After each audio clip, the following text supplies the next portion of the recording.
Tonight, friends are remembering Tulsa musician Steve Ripley, known for his work with the likes of Leon Russell, Bob Dylan, Roy Clark, and more.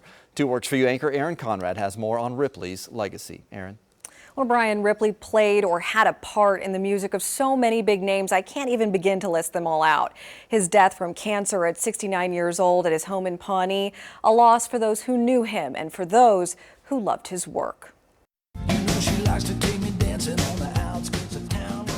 He was nominated for 2 Grammys with his band The Tractors, hung out with the Beatles, owned Tulsa's historic church recording studio, and innovated the stereo guitar, favored by Eddie Van Halen. Those are just a few of the broad impacts of Tulsa musician Steve Ripley. He was a great historian with music, and he played with Bob Dylan, they played with everybody. Agent, artist manager, and notable Tulsan Jim Halsey has known Ripley for nearly 4 decades. He was a kid when I met him, 18 years old or something like that. Working with Ripley on his first producing gig for Johnny Lee Will's reunion album in 1978. When people talk about the Tulsa Sound, Steve Ripley was an important part of that. One of Ripley's most recent projects, the Leon Russell Archive at the OK Pop Museum, set to break ground in the spring.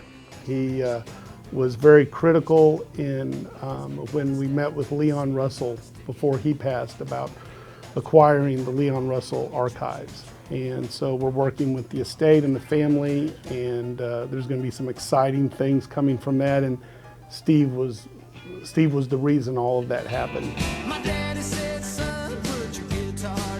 Ripley's death, some could say, the end of an era. Unfortunately, there's a generation of creatives now that are getting to that age. Leaving behind a legacy so broad, Oklahomans and those who visit Tulsa will never forget. His career in recording, and he was an innovator and a musician, and so all of these aspects of his life will be throughout OK Pop. But more than his career was his impact on those who knew him.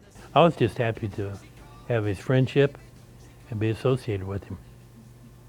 God bless him. Aaron Conrad, 2 Works for You. Ripley's family says he didn't want a funeral. They're planning an event in the coming weeks to celebrate his life.